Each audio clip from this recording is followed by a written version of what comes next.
Bien, pues aquí estamos un martes más con Rafael Morillo en Creo, por eso hablo. Y hoy, Rafael, buenas tardes, Rafael. Buenas tardes, Eva. Que me lió con la presentación y no paro. No te preocupes.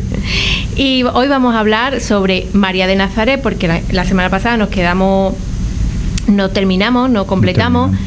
De José y María, porque le digo, Rafael, que de José no sabemos mucho, y de María de Setefilla, de nuestra Virgen. Así que vamos a comenzar, Rafael. Vamos a comenzar por María de Nazaret. Pues muy bien. En la carta de San Pablo a los Gálatas, leemos: pero cuando se cumplió el plazo, envió Dios a su Hijo nacido de mujer. María debía de tener entre 15 y 17 años cuando recibió el anuncio del ángel en Nazaret, y dio a luz a Jesús, Hijo de Dios, en Belén. En consecuencia, unos 40 y tantos años cuando Jesús comenzó a anunciar la buena noticia de Dios a los hombres. María participó con sus vecinas del trabajo cotidiano, de los problemas de su pueblo y también de sus alegrías, como cualquier otra mujer. En nada destacaba de las demás por ninguna cosa maravillosa. Como todas las campesinas a esa edad, probablemente era una mujer envejecida por duros trabajos, pero llena de esa sabiduría popular que da el contacto con los dolores y las alegrías más elementales de la vida. Era una mujer pobre que, como el pueblo fiel de los pobres de Yahvé, tenía puesta su esperanza en Dios, y como todas las madres, temía que su hijo corriera peligro por meterse en lío. Las etapas del itinerario de la fe de María son: Nazaret, llamada a la maternidad divina; Ain Karim, servicio como respuesta. Cuando el ángel le anuncia que su prima Isabel estaba ya embarazada, corrió rápidamente a ayudarle. El servicio al prójimo, tarea para los familiares de Dios. Entonces María se levantó y se dirigió apresuradamente a la serranía, a un pueblo de Judea, Ain Karim, y fue recibida por Santa Isabel con: ¿quién soy yo para que la madre de mi Señor me visite? Y María respondió con las palabras tan maravillosas que proclamamos en el Magnífica: proclama mi alma la grandeza del Señor, porque se ha fijado en la humildad de su esclava. Belén y Jerusalén, la contemplación, método de vida para creyentes. Guardar en el corazón lo que de Dios no se entiende, pero, como dice el evangelista Lucas, María lo conservaba y meditaba todo en su interior. Cuando, ya hablaremos otro día, el niño se queda en el templo y lo andan buscando durante 3 días, ella le dice: hijo, ¿por qué me has hecho esto? Y él le responde: ¿no sabéis que tengo yo que estar en las cosas de mi Padre? Por último, Jerusalén. María, herencia para los discípulos, la nueva familia que nace de la fidelidad. En la cruz, Jesús le dice a María: ahí tienes a tu hijo, por San Juan, y al hijo: ahí tienes a tu madre. Desde aquel entonces, todos somos hijos de María, por obra y gracia de Jesucristo, que nos la donó en el sacrificio de la cruz. Todo lo que María tiene le viene dado por la fuente de Dios. María es pura y palpitante, relación con Dios, como un índice que señala a Dios. Diríamos que María, más que un nominativo, es un genitivo. María es de Dios. Y también un dativo: María es para Dios. Los que hayan estudiado latín sabrán lo que quiero decir con el genitivo y el dativo. María se define más por su relación que por sus cualidades. Su personalidad está en ser ella misma, no está en ser ella misma, diosa de Dios. Es como la caricia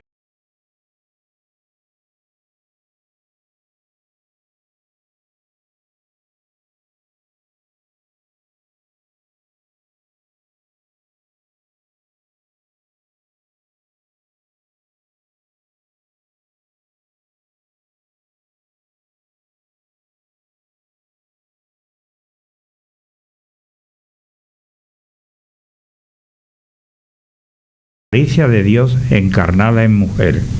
Admiramos en María el bello equilibrio de la perfección, bien fundamentada en la humildad, bien construida en la fe, bien cohesionada y dinamizada por la caridad. Ella es un anticipo del nuevo mundo que esperamos. En ella se reflejan los mejores ideales que tenemos entrañados. Por eso es esperanza nuestra, empuje y aliento nuestro, optimismo nuestro, alegría y sonrisas nuestras. María, por el ejemplo y la misericordia, es ayuda para alentar la fe, para cultivar la esperanza, para alimentar el amor. María es una parte importante en la construcción del reino de Dios. Y lo mismo que el martes pasado os explicaba lo que significa fe.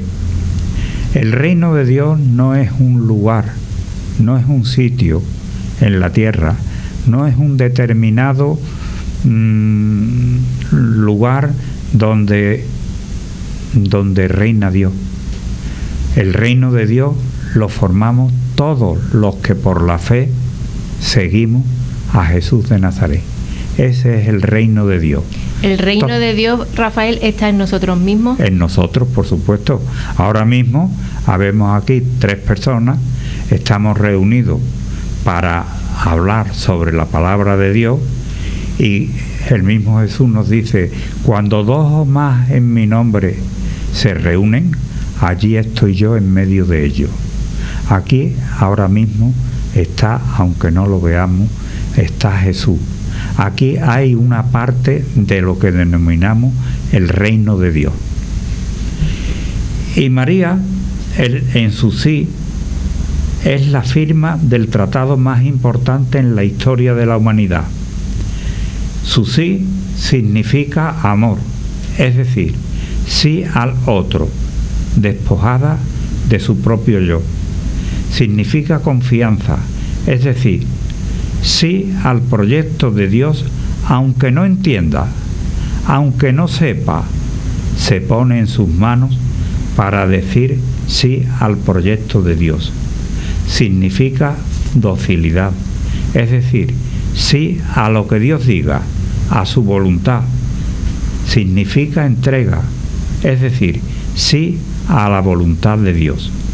Significa perseverancia, renovando el sí cada día y cada instante. María tuvo una fe inmensa. Ella creyó a Dios y creyó en Dios. Se fió más en la lógica de Dios que en la suya propia. A nosotros hoy nos cuesta creer más que a ella, porque la fe es débil que tenemos.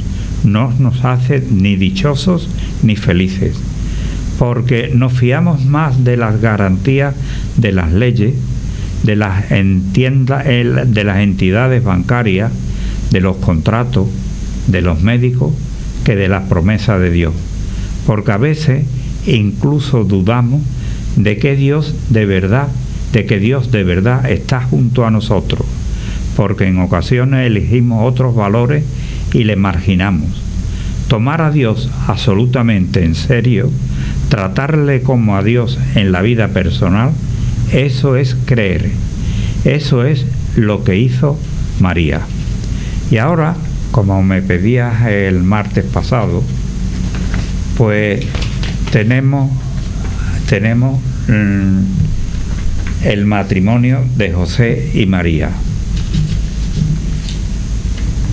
José, hombre de fe, hombre creyente, hombre que acepta la voluntad de Dios y el sí de María y se pone a su entera disposición. A José lo vemos cuando el ángel le anuncia que tiene que ir a empadronarse a Belén. Tiene que ir a empadronarse a Belén porque por mandato del emperador todos los que tenían tierras o posesiones allí tenían que empadronarse allí. Y fue con María, que ya estaba muy avanzada en su embarazo, y nos dice el Evangelio de Mateo, no encontró sitio en la posada. Las posadas de aquellos entonces eran un recinto rectangular o cuadrado dividido por tabiques sin techumbre, y el que diga el evangelista que José no encontró sitio para María en la posada, no es que no hubiera sitio, porque en las posadas aquellas siempre había un sitio para el que llegaba de nuevo. A nadie se le negaba la entrada. José no encontró sitio en la posada porque no era el sitio adecuado para el estado en que se encontraba María. Y entonces fue y le dijeron, pues mira, por allí hay unas cuevas que sirve para los pastores, para meterse con el ganado. Allí puedes irte con María. Y en una cueva, en un descampado prácticamente, allí se le presentó el parto a María. Y cuando se dio cuenta José, sin saber cómo ni por qué, María tenía ya el niño en sus brazos.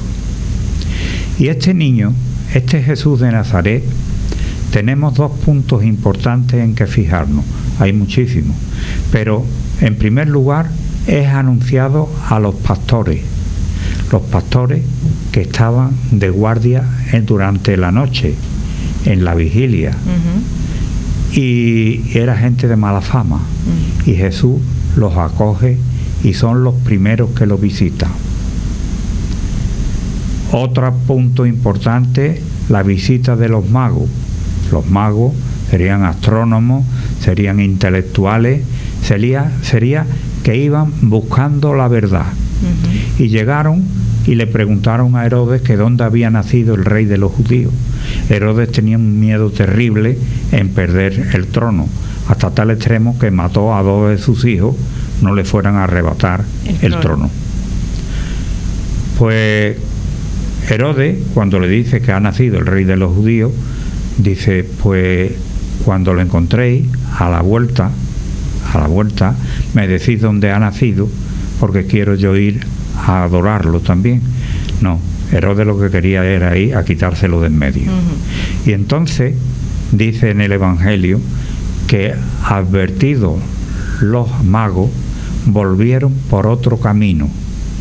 Eso significa no es que volvieran por otros vericuetos, por otros caminos, que por supuesto lo harían para no encontrarse con Herodes, claro, sino lo que quiere decir el Evangelio en aquellos entonces es que una vez que conoces a Jesús de Nazaret, tu vida cambia. Y entonces este regalo que me habéis dado aquí en Onda Cero de hablar y profundizar sobre Jesús me hace volver por otros caminos de los que entonces andaba. Recuerdo, no quiero dejar de decirlo, la familia de José, María y el niño. No es que yo quiera comparar mi familia de mi padre, mi madre y yo, no. Yo tuve la suerte de tener unos padres que me querían muchísimo, como cualquier padre y madre a su hijo, y yo como hijo los quería muchísimo. Pero tuve muchos ratos de diálogo y de conversación con ellos. A mi padre lo veía leer la Biblia, a mi madre rezar el rosario. Pero yo tuve una época al final de la adolescencia y principios de la juventud, en que estuve un poco, si no apartado de Dios, porque no me aparté, si no apartado de Jesús y de María, porque no me aparté, iba a misa todos los domingos, pero no participaba de la Eucaristía. No participaba de la Eucaristía. Hasta que llegó aquí un sacerdote al cual le debo mucho. Después se secularizó, pero él siguió viviendo su vida de fe. A sus hijos los bautizó, hicieron la primera comunión, y años después me los volví a encontrar en otro pueblo, en Dos Hermanas. Bueno, pues confesé un día con él, sacramento de la confesión, que está muy relegado ahora. Los confesionarios le van a salir polillas porque nadie se acerca, casi nadie se acerca a la confesión, y la confesión es un sacramento muy importante. Pues confesé con él, y fueron sus palabras las que me llegaron al corazón. Y ya todas las semanas, los sábados, iba a Jesús, a la parroquia de Jesús, porque él era párroco, fue el primer párroco de Jesús. Iba a confesar y llegaba: Ave María Purísima, sin pecado concebida, me acuso de que he hecho esto mal, he hecho esto mal, he hecho esto mal. Al sábado siguiente volví a confesar: me acuso que he hecho mal esto, que he hecho... Y así durante una serie de sábados. Y él me escuchaba pacientemente y me aconsejaba. Pero nunca me dijo lo que me dijo un día. Porque un día llegué y le dije: me acuso de que no le he ayudado a mi madre a poner la mesa. Y me dio una guantada en el hombro y me dijo: ahora estás entendiendo lo que es la confesión. La confesión no es solamente lo mal que he hecho las cosas, sino el bien que he dejado de hacer. Y eso lo comenté un día en una reunión del arciprestajo de la zona norte, en Las Minas, y me tocó hablar precisamente de la confesión.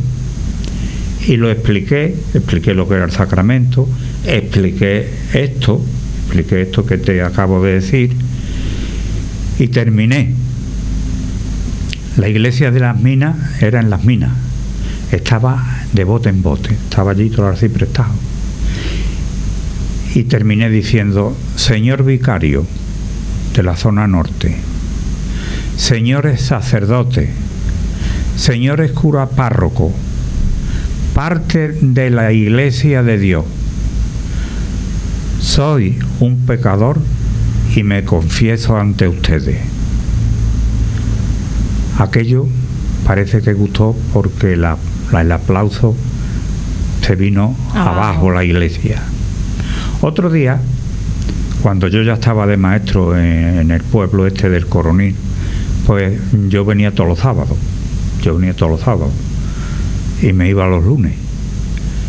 Y estábamos comiendo los tres, mi padre, mi madre y yo. Y le digo a mi madre, madre, esto que me has guisado hoy está muy bueno. Pero está muy bueno. Sí, está muy bueno, lo primero que le dije. Pero no sabe lo que otras veces que me has guisado lo mismo. Y entonces mi madre, siempre queriendo agradar a su hijo, me dice: sí, niño, porque mira, fulanita me dijo que le echara esto, que le echara lo otro, que le echara para acá. Y mi padre, serio, callado, pero mirando a mi madre y a mí. Y entonces, porque él era enemigo mortal de que se le afeara a una madre lo que había guisado. Yo nunca se lo afeé, pero él era una mujer que se ha llevado horas a la vera de la hornilla pasando calor, y ahora le vas a afear que esto no está bueno. Por eso empecé: madre, esto está muy bueno, está buenísimo. Pero no sabe cómo siempre. Sí, porque mira, fulanita me dijo que le echara esto, lo otro, para acá, para allá, y mi padre fijo mirándome a mí. Y entonces le dije: sí, madre, sí. Pero tú síguemelo haciendo como siempre me lo has hecho, que es como a mí más me gusta. Claro. Mi padre dio una aguantadita en la mesa y dice: hijo mío, el piropo más grande que le has podido hacer a tu madre es este que le has dicho ahora mismo. Que te gusta lo que ella te hace, que no cambie, que siga como estamos. Y verdaderamente se lo merece. Y ya mi madre nunca varió más su forma de guisar. Cocina, claro. Su forma de guisar. Claro. ¿Por dónde vamos? Ahora vamos por María de Setefilla, que nos quedan ya unos minutitos muy cortitos. Bueno, pues antes de hablar de María de Setefilla, cuando estaba mirando lo de María de Setefilla, posiblemente hoy no podamos hablar de ella. Sí, porque nos queda ya la muy gente, poco. pero estaba mirando la Biblia, sí, concretamente el Nuevo Testamento, y abriendo el azar, abrí por la parábola del hijo pródigo.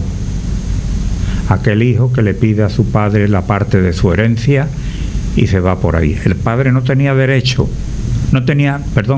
obligación de darle al hijo su herencia hasta que él no muriera, pero respetó la libertad de su hijo y se lo dio. Gastó el dinero por ahí, se puso de porquero y no le dejaban ni que se comiera las algarrobas que le echaban a los cochinos. Y entonces dice, volveré a la casa de mi padre. Volveré, fíjate qué bonito, volveré a la casa de mi padre y le diré, padre, no me trates como a tu hijo, trátame como a uno de los que están trabajando contigo, como uno de los trabajadores. Y el padre lo abrazó y no lo dejó que terminara y ordenó que mataran el ternero cebado, que hicieran una fiesta, que le pusieran una túnica limpia, nueva, porque vino andrajoso, unas sandalias nuevas, que el significado de las sandalias es que habían unas sandalias especiales cuando iban a Jerusalén, unas sandalias especiales. Y entonces el hijo mayor que vuelve y oye música en la casa, pregunta, le dice, es que ha vuelto tu hermano y tu padre ha hecho una fiesta. Y dice, pues no entro. Y el padre sale al encuentro del hijo que no quiere entrar. Fíjate bien, sale al encuentro del hijo que se fue y malgastó el dinero. Salió el padre a su encuentro. Sale al encuentro del hijo que no quiere entrar porque le ha hecho una fiesta a su hermano y a él no se la ha hecho nunca. Y entonces el padre al mayor le dijo, hijo, todo lo mío es tuyo, todo lo mío es tuyo, todo lo que tengo es tuyo, pero tú has estado siempre conmigo, pero tu hermano se había ido, había muerto para mí y hoy lo he recuperado. Entonces en la parábola esta del hijo pródigo podemos ver cómo Dios sale siempre al encuentro del pecador. Salió al encuentro del hijo chico y al encuentro del hijo mayor. Todo lo que tengo es tuyo. Pues eso le pasa a Dios con nosotros cuando caemos en pecado. Dios está esperando un leve signo de arrepentimiento nuestro para perdonarnos. Solamente existe un pecado que no tiene perdón. Fíjate lo que te digo. Un pecado que no tiene perdón. Y es precisamente el creer que nuestro pecado no tiene perdón. Porque siempre nuestro pecado, por la influencia del amor del Espíritu Santo, es perdonado por el Padre. Ese es el único pecado que no tiene perdón. Pero que si nos arrepentimos, por muy gordo que sea el pecado, siempre Dios sale a nuestro encuentro dándonos esa salida, como a mí me la dio aquel buen sacerdote cuando le dije que no lo había ayudado a mi madre a poner la mesa. Dice, ahora es cuando estás entendiendo lo que es la confesión y ahora es cuando estás entendiendo lo que es el pecado. Bueno, nos tenemos que marchar. Vale. Rafael, la semana que viene queda pendiente hablar de la Virgen. De la Virgen y de la Virgen de Setefilla. Exacto. Y de José y María, que hemos hablado muy poco. Muy poquito. Pues eso queda pendiente para la semana que viene. Así que la semana que viene nos vemos. Si Dios quiere. Muchas gracias. A ti.